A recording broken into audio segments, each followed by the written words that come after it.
Assalamualaikum warahmatullahi wabarakatuh. Selamat siang. Alhamdulillah ya, kita di siang hari ini bertemu kembali dengan Bu Umul dalam kondisi sehat. Semoga seterusnya kita sehat, alhamdulillah. Nah, untuk pertemuan kali ini kita akan membahas mengenai pembibitan jamur edible. Jadi yang sebelumnya, pada perkuliahan sebelumnya kita sudah mempelajari mengenai jamur yang masuk di dalam kingdom fungi dengan ciri-cirinya. Ada Ascomycetes, Basidiomycetes, Deuteromycetes. Kemudian sudah kita pelajari juga jamur-jamur yang termasuk dalam kelompok edible atau yang dapat dimakan. Ada jamur yang mungkin banyak kita jumpai di sekeliling kita, juga beberapa jamur yang mungkin kita juga tidak begitu sering atau belum pernah bahkan melihat untuk beberapa jamur edible. Nah, untuk kali ini kita akan mempelajari mengenai pembibitan jamur. Untuk pembibitan, pertama kali kita akan sampaikan dulu mengenai beberapa peralatan yang diperlukan untuk pembibitan jamur tersebut. Nah, untuk yang pertama di sini ada scalpel atau bisa juga pisau ya. Jadi ini peralatan mutlak yang diperlukan. Kemudian ada lampu Bunsen ya. Kemudian juga ada di sini Erlenmeyer, ada autoclave, ada Enkas, kemudian ada laminar airflow. Jadi untuk yang scalpel ini digunakan untuk membelah jamur yang diperlukan pada saat kita melakukan pembibitan F0. Ini adalah jamur Petri ya, Petri untuk landasan pada saat kita memotong jamur, sekaligus juga untuk tempat memasukkan media PDA atau media yang lain yang fungsinya adalah untuk penyiapan bibit F0-nya. Kemudian untuk autoclave, untuk sterilisasi baik peralatan maupun media yang akan digunakan, utamanya adalah media baik F0, F1 maupun F2. Juga pada media produksi, walaupun untuk media produksi tidak harus autoclave tapi biasanya menggunakan tong biasa ya. Kemudian ada lampu Bunsen yang selalu untuk menemani pada saat kita melakukan penyiapan bibit ya. Kemudian ada LAF yang digunakan untuk penyiapan bibit F0-nya, sekaligus juga bisa dengan model yang lain yang NK seperti ini. Untuk slide berikutnya, Bu Umul tampilkan beberapa contoh jamur yang edible yang gampang untuk penyiapan bibitnya. Ini ada Shimeji, ada jamur kancing, ada Portabella, kurang A ya ini, ada jamur inoki atau inokii, ada jamur merang, jamur tiram, dan di sini ada jamur kuping. Nah, untuk yang pojok ini adalah contoh pertumbuhan miselium yang berasal dari jamur induk ya. Jadi ini adalah bibit F0. Jadi masing-masing ini adalah jamur yang merupakan bahan pokok atau merupakan jamur yang disediakan apabila kita menggunakan jamur edible. Jadi untuk yang Shimeji nanti dengan cara membelah begitu ya, yang terlebih dahulu tangan kita bersihkan, kemudian kita belah, kita ambil bagian tengah. Demikian halnya untuk yang jamur merang, ini kita pilih yang belum mekar atau membuka, termasuk juga jamur kancing atau campignon, Portabella pun juga demikian. Jadi biasanya diambil pada bagian tangkainya begitu untuk mengurangi kontaminasi. Demikian halnya inokii, terus kemudian jamur merang maupun jamur tiram. Pada tahapan pembibitan, yang pertama kita siapkan medianya, tentu saja begitu ya.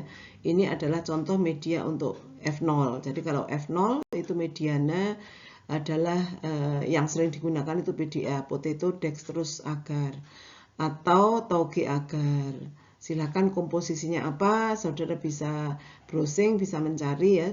Di mikrobiologi juga kita sudah pernah pelajari ini ya.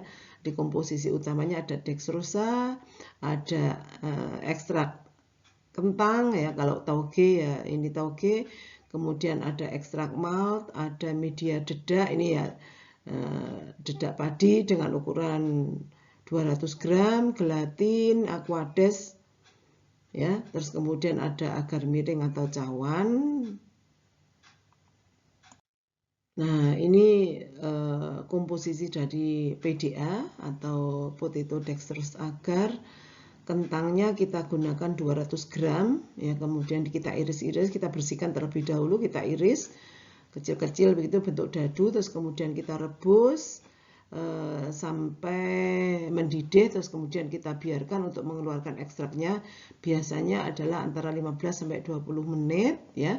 Kemudian kita berikan sukrosa atau dextrosa, tapi biasanya kita gunakan sukrosa itu gula putih biasa itu ya, 20 gram. Kemudian kita berikan agar yang kita gunakan agar yang warna putih, biasanya begitu. Tapi ada beberapa yang suka merah juga supaya kelihatan nanti, karena jamurnya kan tumbuhnya warnanya putih, tidak masalah ya. Kemudian diberikan aquades sampai 1 liter, selanjutnya direbus atau ditaruh di penanas air dengan diaduk-aduk sampai larut, dan kemudian dimasukkan ke dalam botol-botol ya, dan siap digunakan untuk penanaman F0-nya, disterilisasi di autoclave ya. Oke, yang slide berikutnya ini adalah agar-agar ekstrak yeast atau ekstrak kamir, yang seringnya istilahnya adalah yeast ekstrak atau ekstrak yeast ya. Di sini kentang, kita gunakan kentang juga 200 gram sama dengan yang tadi, ada sukrosa tetapi ditambahkan ekstrak kamir. Jadi kalau di sini PDA-nya dengan penambahan ekstrak kamir atau ekstrak yeast itu biasanya dari beberapa penelitian menunjukkan pertumbuhan yang lebih bagus daripada yang PDA. Berikutnya media dari dedak atau katul padi ya. Digunakan dedak itu sebanyak 200 gram, ada gelatin, ada aquades. Caranya relatif sama ya, jadi dedak dididihkan dalam air, terus kemudian disaring, dan ekstraknya saja yang diambil dan ditambahkan dengan gelatin. Jadi bukan dedaknya keseluruhan itu tidak, tapi hanya ekstraknya saja. Nah ini penting ya, sebetulnya Bu Mul berikan beberapa contoh media itu supaya membuka wawasan saudara, bisa juga untuk melakukan suatu penelitian. Misalnya pengaruh macam media terhadap pertumbuhan dan kualitas begitu ya. Kualitas bibit F0 dari jamur bla bla bla bla. Nah, saudara gunakan ada media alami, ada media yang komersial, tadi ada ekstrak tauge, PDA itu kalau kita beli juga sudah ada itu dan itu sering digunakan. Tapi kalau untuk media dedak, nah berikutnya adalah kita awali dari bagaimana cara menyiapkan bibit F0. Tadi Bu Umul sebut bibit F0. Bibit F0 itu adalah bibit yang berasal dari ini ya. Jadi dari jamur secara langsung atau jamur indukan yang disebut dengan bibit F0. Kemudian kalau bibit F1, namanya aja F1 keturunan dari F0. Jadi bibit ini berasal dari F0 ini. Ya, kemudian ada F2.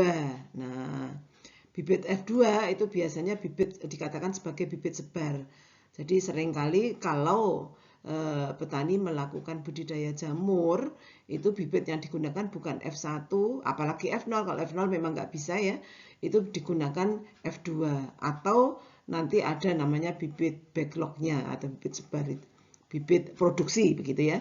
Baru kemudian nanti kita tanam di media untuk produksi. Nah, untuk biakan murni atau F0 itu bisa berasal dari ini ya. Jadi bisa berasal dari subbiakan atau dari spora maupun dari jaringan tubuh jamur atau tubuh buah itu sendiri. Sebelum lebih jauh kita mempelajari mengenai pembibitan F0 tadi, Bu Umul perkenalkan dulu bagian-bagian dari tubuh jamur. Bisa saudara lihat di sini, ini adalah hifa. Nah, ini ya. Jadi ini hifa kecil-kecil begitu ya. Kalau ini adalah jamur dari jamur tempe ya, Penicillium. Di jamur tempe yang Penicillium di sini mikroskopik, dulu di mikrobiologi pernah kita pelajari ya. Jadi di sini hifanya ada sporangiofor, ada spora, ada kolumella, ada stolonya. Hifanya ada dua, hifa generatif itu yang ke atas yang mendukung sporangium. Kemudian di sini ada hifa generatifnya, vegetatifnya yang menuju ke medianya. Nah, di sini berikutnya Bu Umul tunjukkan pada yang edible ini. Nah, ini ya. Jadi untuk yang jamur merang itu bagian-bagiannya secara umum ini adalah Basidiocap di atas ya, atau di sana dikatakan sebagai tudung atau tubuh buahnya begitu ya. Di sini ada yang mengatakan kulit tudungnya ada, kemudian ada retakan dan lain sebagainya. Kemudian di sini ada lamela atau bilah. Nah, memang bentuknya menyerupai insang, ya, menyerupai insang. Terus kemudian di dalamnya itu tersusun spora-sporanya yang berupa basidium itu. Nah, kemudian di sini ada kebetulan ada cincin atau anulus, ya. Terus kemudian ada volva, di sini Volvariella volvaceae itu ya. Ini kan nama ilmiahnya Volvariella volvaceae, sehingga ini memang ciri khasnya ada volvanya. Di sini adalah rhizoidnya, gitu ya. Ini bagian dari jamur, ya. Secara umum, ini kebetulan jamurnya adalah jamur merang. Kalau jamur tiram juga demikian, ada Basidiocap, kemudian ada lamelanya, ya. Terus kemudian berikutnya di sini adalah menggambarkan siklus perkembangan atau perkembangan dari spora sampai dengan terbentuknya jamur untuk dipanen ya. Jadi bisa dilihat di sini yang pertama adalah bahwa jamur tadi akan diawali dengan tumbuhnya miselium. Hifa sebetulnya ya, hifa benang-benang kecil begitu, terus kemudian akan membentuk anyaman yang dikatakan sebagai miselium, tumbuh terus begitu ya. Kemudian akan terbentuk suatu bulatan kecil, ini biasanya dikatakan sebagai awal pembentukan tubuh buah atau fase kancing begitu ya, kadang-kadang dikatakan demikian. Kemudian lama-lama akan membesar, kemudian bagian dari tubuh buahnya tadi, utamanya pada Basidiocap, itu akan muncul ke atas sehingga akhirnya membuka seperti ini. Akhirnya demikian. Dan di sini pada bagian bilah atau lamela ini, maka jamur spora-sporanya akan bisa tersebar begini. Dan ini kalau tumbuh pada media yang ideal, maka akan berkecambah dan tumbuhlah menjadi individu baru. Jadi kalau di sini itu masa panen yang ideal untuk jamur merang maupun jamur kancing begitu ya. Jadi jangan sampai membuka seperti ini. Pada slide berikut ini Bu Umul sampaikan cara penyiapan bibit F0 itu kan ada 3 tadi ya. Dari ini yang pertama dari subbiakan. Artinya dari biakan yang sudah ada tanpa kita siapkan. Biasanya kita membeli di institusi tertentu atau laboratorium. Tentu saja di sini kita harus tahu betul ya kualitasnya. Nggak bisa ini sembarang beli, karena F0 itu memerlukan yang LAF itu biasanya hanya dimiliki oleh institusi atau universitas begitu ya. Kalau toh di pengusaha jamur ya pengusaha jamur yang besar. Kemudian dipindahkan biarkan tadi ke dalam media agar yang sudah disiapkan, tadi ada beragam itu ya, kemudian memelihara biakan itu dibiarkan saja biasanya pada kondisi temperatur kamar atau kadang-kadang supaya lebih awet dimasukkan di kulkas juga bisa. Terus kemudian yang perlu diingat ini yang terakhir ya, jadi jangan menggunakan cara berkali-kali, biasanya akan menurun kualitasnya. Jadi misalnya ini diperbanyak, disimpan lagi, di subkultur lagi, itu upayakan mungkin 2-3 kali begitu ya. Seperti halnya tanaman biasa, kalau tanaman kan demikian. Kalau biji itu misalnya dari hasil panen, bijinya diambil lagi dan lain sebagainya, tentu akan mengalami suatu penurunan kualitas terhadap pertumbuhan maupun hasil yang kita tanam. Nah ini beberapa, ini gambaran contohnya begitu ya. Jadi kalau ini kemudian kita perbanyak dulu ya sebelum kita tanam ke media untuk F2-nya, karena ini F1 ya, ini F0-nya ya, itu bisa kita tanam dulu di agar seperti ini ya. Jadi ini begini, terus kemudian akan tumbuh ya. Jadi upayakan cara menanamnya seperti ini ya. Baik.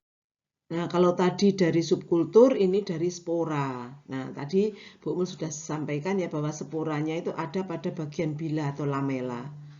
Jadi di sini caranya adalah dengan mengambil tudungnya tadi yang sudah mekar tentu saja ya.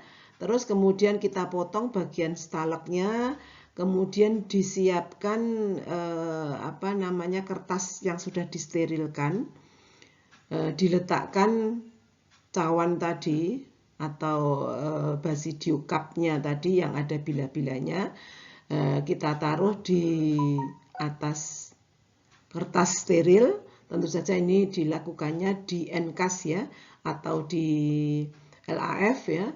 Kemudian agak kita ketok atau dibiarkan saja. Ini di bawahnya itu banyak sekali spora-spora yang akan menempel pada kertas yang sudah disiapkan. Tapi perlu diingat, di sini tidak bisa kita lihat dengan mata secara langsung. Jadi harus pakai mikroskop tentu saja. Nah ini ya. Nah, ini banyak sekali ini ya. Jadi spora-sporanya demikian. Kemudian kalau akan menanam ya tinggal ambil aja pakai pinset atau pakai ose, kita tempelkan begitu, kemudian kita tanam pada petri yang sudah ada medianya. Untuk cara yang ketiga, bibit F0 dengan mengambil dari jaringan. Nah ini Bu Umul saya siapkan ya, jadi ada jaringan dari bagian jamur yang kebetulan Bu Umul ambilkan contoh jamur tiram ya. Jadi perhatikan di sini pada saat kita menyobek untuk diambil bagian tengahnya yang bulatan ini, itu jangan sampai tangan kita menyentuh, sehingga di sini itu kondisinya steril. Dan kita melakukannya di LAF atau autoclave ya. Jadi kita ambil dikit begitu. Jadi kita buka, kita sobek pakai tangan yang sebelumnya sudah kita sterilkan tangan kita dengan menyemprot menggunakan alkohol. Nah, kemudian dengan menggunakan pisau kecil atau kalau Bu Umul enaknya pakai pinset aja. Jadi kalau pakai pinset terus kemudian diambil dikit, kemudian tinggal ditaruh di petri. Saya kira itu ya, jadi cara menyiapkan bibit F0 bisa dari subkultur, bisa dari spora, kemudian bisa juga kita menyiapkan dari jaringan. Jadi kita tidak usah beli, kalau dari subkultur kan harus beli. Yang terakhir tadi kita pakai jaringan. Gampang itu ya. Jadi kalau saudara mau melakukan penelitian, silakan saja, gampang sekali itu. Di beberapa misalnya pengaruh penggunaan macam media tadi sudah Bu Umul sampaikan, ada media alami ya, kemudian ada media komersial. Nah, kemudian saudara pilih mana-mana saja di antara media tadi yang memberikan pertumbuhan dari miselium atau bibit F0 yang terbaik untuk jenis jamur bla bla bla, begitu ya. Oke. Berikutnya ini tahapan pada budidaya jamur. Jadi setelah kita memahami bibit atau penyiapan bibit, nanti berikutnya akan Bu Umul jelaskan bagaimana cara memilih bibit. Jadi tadi sudah paham ya, penyiapan bibit itu seperti apa, utamanya adalah bibit F0-nya. Untuk F1, F2 itu saudara bisa pelajari detailnya pada praktikum. Jadi Bu Umul sudah siapkan video dengan relatif jelas ya, sehingga nanti bisa saling memperjelas antara teori dengan prakteknya ya. Nah, di sini Bu Umul jelaskan mengenai tahapan pada budidaya jamur. Ini ya. Jadi yang pertama itu adalah penyiapan bibit. Tadi sudah ya. Bibit yang digunakan itu adalah bibit F2 atau F3. Bukan F0 atau F1. Begitu ya. Kalau F1 ya kadang-kadang bisa sih digunakan, tapi yang ideal adalah bibit F2. Kenapa begitu? Karena bibit F2 itu sudah relatif adaptif. Karena media yang digunakan untuk pembuatan bibit tadi itu sudah mendekati media yang akan digunakan untuk produksi. Sehingga harapannya dengan media bibit F2, ya dengan bibit F2 tentu saja kemampuan adaptasi bibit tadi untuk ditumbuhkan pada media besar, sehingga pertumbuhannya pun juga cepat. Kalau pertumbuhan cepat, harapannya juga panennya cepat. Selain itu juga lebih berkualitas, gitu ya. Nah, kemudian berikutnya adalah penyiapan media produksi ini maksudnya. Nah, ini pada gambar 2 ini, ya. Untuk media produksi ini sangat beragam sekali. Jadi ini adalah potensial juga untuk diangkat dalam suatu penelitian karena sangat-sangat beragam. Satu itu macam media utamanya. Jadi kalau ini kebetulan gambarnya itu dari serbuk gergaji ya. Ada juga nanti limbah-limbah yang lain.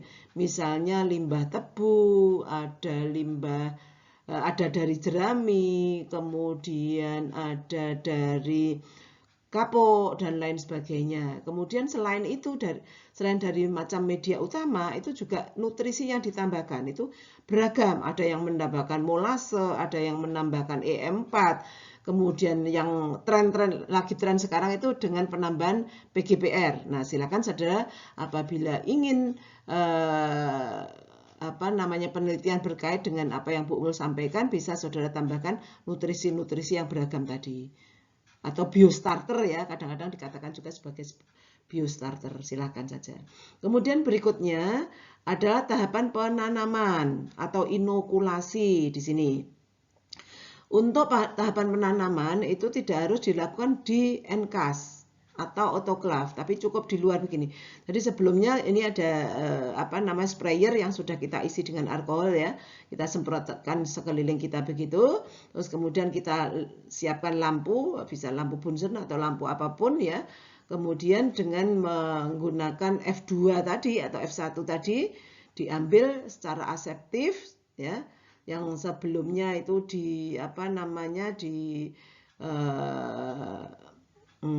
dicocok-cocok begitu ya, biasanya dengan menggunakan bambu begitu, yang bambunya sudah disemprot dengan alkohol. Nah, sehingga ini menjadi remah begitu. Nah, tinggal nuang-nuang saja ya, tinggal nuang-nuang ke dalam backlog yang sudah kita isi dengan media yang sesuai dengan yang kita siapkan. Terus kemudian ditutup, selesai. Berikutnya ditaruh di tempat yang gelap. Biasanya di awal itu disarankan gelap sampai nanti miseliumnya penuh, baru kemudian kita susun di dalam rak-rak untuk produksi atau untuk penanaman. Nah, berikutnya perawatan. Nah, perawatan itu sebetulnya ada dua macam. Perawatan untuk yang pertama tadi, setelah diinokulasi bibit, tadi perawatannya itu hanya ditaruh di tempat gelap. Sarannya begitu ya, karena memang pertumbuhan miselium itu akan lebih baik pada tempat yang gelap. Terus kemudian kalau sudah penuh miseliumnya, sudah memenuhi backlog, nah ini sih backlog ya, backlog ini sudah ditutup gitu ya, sudah ditutup gitu. Nah, ini kan ditutup ya, kemudian ada ringnya di atasnya ya, terus sudah kita inokulasikan, terus sudah penuh sampai ke atas sampai bawah gitu, baru kemudian kita buka atasnya. Bisa kita potong atau kita sobek sehingga nanti pemanenannya lewat sobekan itu, atau bisa di atas, silahkan saja ya. Nah, perawatan yang berikutnya itu adalah perawatan setelah penuh tadi. Itu tentu saja dengan menjaga kelembapan, temperatur, kemudian sirkulasi, dan lain sebagainya. Nanti detailnya akan Bu Mul jelaskan pada saat kita mempelajari bagaimana cara budidaya jamur. Kemudian berikutnya panen. Nah, panen ini pun juga ada beberapa hal yang sangat penting diperhatikan. Satu, saat panen yang tepat. Jadi kita harus benar-benar paham. Oh, kalau jamur merang panennya seperti ini. Kalau jamur tiram begitu. Kalau lingsi seperti itu dan lain sebagainya. Dan yang tidak kalah pentingnya pun juga pengemasan.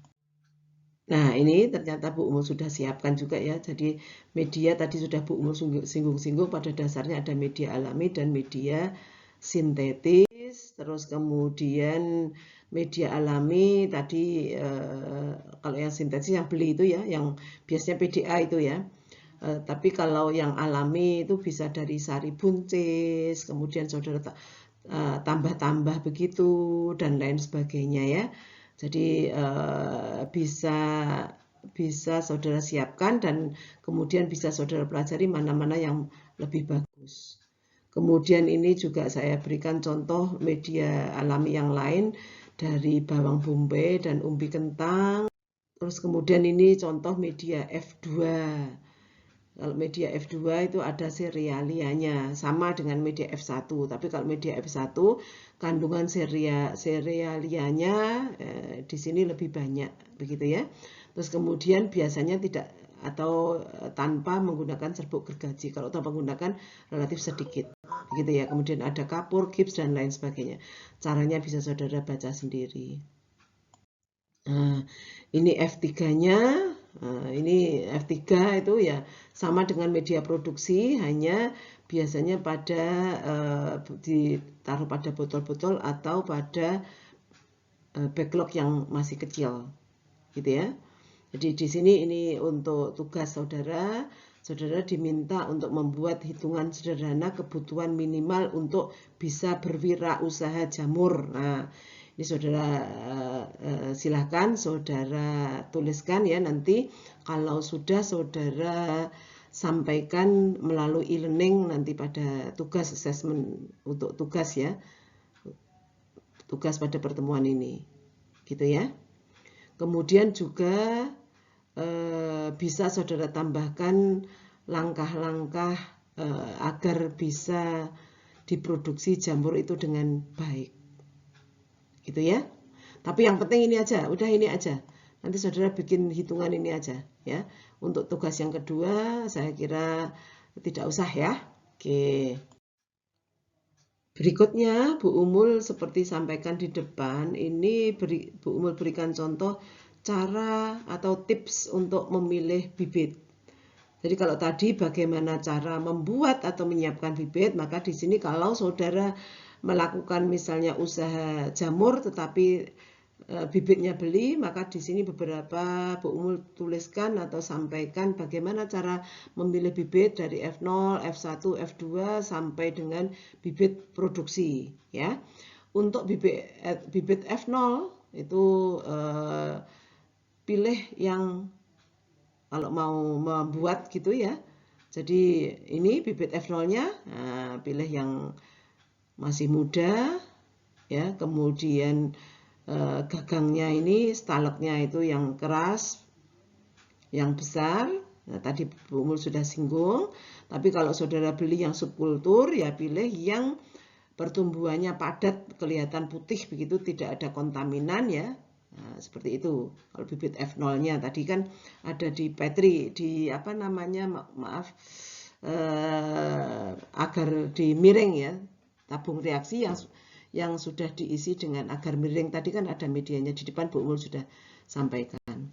Nah, terus kemudian untuk yang bibit F1, saudara pilih yang pertumbuhannya padat begini.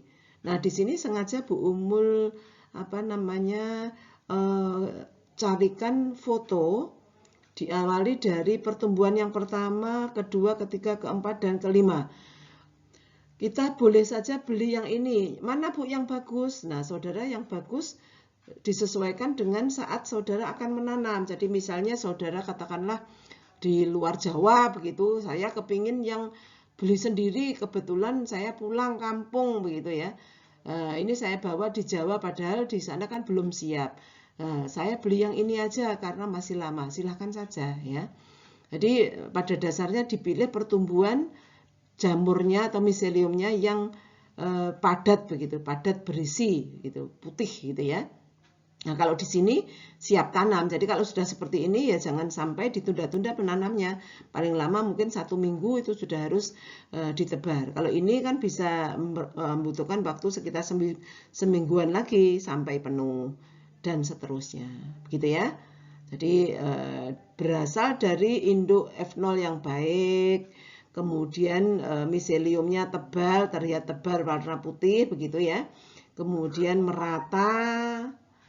Terus selain itu medianya kadang itu ada pertimbangan tertentu. Jadi beberapa semester yang lalu itu ada mahasiswa kita yang melakukan penelitian macam media bibit yang digunakan terhadap kualitas pertumbuhan dan hasil jamurnya. Ternyata yang paling bagus itu kalau tidak salah dari jagung apa padi itu ya. Yang pasti itu harus saudara perhatikan itu, gitu ya. Kemudian tidak ada kontaminan. Kontaminan itu adanya pertumbuhan dari organisme lain, ya. Biasanya juga jamur begitu ya. Jadi ada yang hijau-hijau atau ada kekuningan itu Monilia, hijau penicillium gitu ya. Jangan sampai saudara pilih yang ada kontaminannya. Atau tidak terdapat miselium selain jamur tiram, gitu ya. Nah, terus kemudian untuk yang bibit F2 tentu saja ya hampir sama dengan yang tadi. Kalau memang mau ditanam, pilih yang sudah penuh. Nah, ini kelihatan tuh. Jadi pertumbuhannya bagus, padat, warnanya putih begitu ya, dan relatif merata. Itu untuk bibit F2-nya. Nah, untuk yang ada kalanya petani itu tidak mau dari bibit itu, tapi dia memilih yang dari backlog begitu ya. Jadi silakan saja ya. Jadi ini kalau di sini ini adalah backlog yang sudah diinokulasi dengan bibit tadi lewat sini toh. Nah, ini umur 1 hari. Jadi 1 hari biasanya sudah mulai agak ada putih-putih begitu ya. Tetapi tidak serata ini, biasanya di atas permukaan begitu. Nah, kalau saudara melakukan penelitian juga begitu. Jadi setelah menginokulasi, saudara amati pertumbuhan miseliumnya, dihitung dari sini, begitu ya. Jadi biasanya kan ditaruh dibuka, ditaruh di sini, ya. Bibitnya. Terus kemudian diamati, diukur berapa senti sampai kemudian memenuhi ini. Nah, boleh jadi saudara milih ini. Oh, saya milih yang ini aja. Tinggal menata di kumbung, kan boleh-boleh saja. Simple, ya. Resiko tidak panennya juga kecil, ya. Bisa juga yang umur 20 hari ini dan lain sebagainya. Tentu saja harganya semakin ke sini ya semakin mahal karena ini kan sudah siap panen. Di mana suka ya. Jadi ini potensi untuk usaha juga, bisa saudara juga bisa usaha F0. Kalau F0 itu biasanya dari institusi ya. Jadi bisa F1, F2, F3 maupun produksi untuk backlog ini ya. Oke. Terima kasih. Assalamualaikum warahmatullahi wabarakatuh.